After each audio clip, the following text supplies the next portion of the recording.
Regardless of the method used, it's important to ensure that the V-Bio encasement is tightly wrapped around the pipe, providing intimate contact of the encasement to the pipe along its entire length. Failure to do so makes the enhancements in V-Bio polyethylene less able to do their work. Modified Method A is the preferred method due to its simplicity, but also because it provides additional advantages during operation. To begin, dig a shallow bell hole in the trench to make it easier to install the V-Bio tube after the pipe is lowered into the trench and the joint is made. Before lowering into the trench, place a sling around the pipe so that it can be lifted off of the ground horizontally in preparation for installation. Cut a section of V-Bio Enhanced Polyethylene approximately 2 feet longer than the pipe length that you're preparing to cover. Then slip the V-Bio tube around the pipe.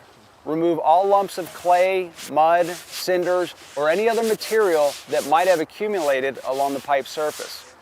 Slip the V-Bio tube onto the pipe, starting at the spigot end, bunching the tube accordion fashion.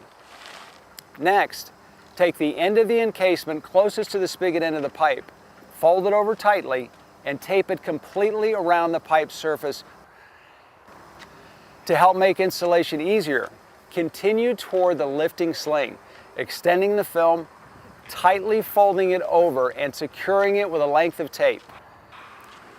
Lower the pipe into the trench, make up the joint, and pull the overlapping portion of the V-Bio from the previous section onto the new section. This should result in approximately 1 foot of overlap on top of the film already taped to the length of the pipe being installed. Fold over the overlapping portion of V-Bio from the previous section and tape it down, ensuring complete coverage of the pipe surface during backfill.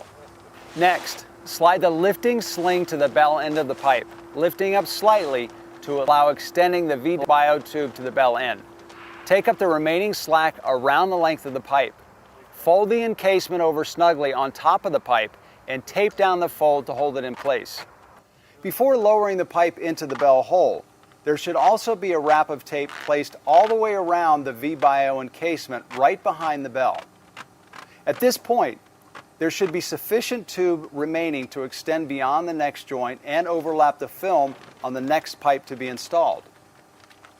Lower the bell end of the pipe into the bell hole by extending the remaining film to accommodate the next length of pipe.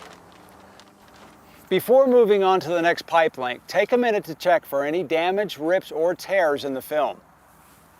If there's any small rips, tears, or other damage, simply place 2 small pieces of polyethylene tape over the tear, making an X. If the V-Bio encasement is badly damaged, repair the damaged area by cutting a piece of V-Bio film large enough to cover the entire exposed area and tape it in place. As a final step, carefully backfill the pipe according to the American Water Works Association C600 for backfill procedures. Use backfill material that's free of cinders, rocks, boulders, nails, sticks, or any other objects that might damage the encasement.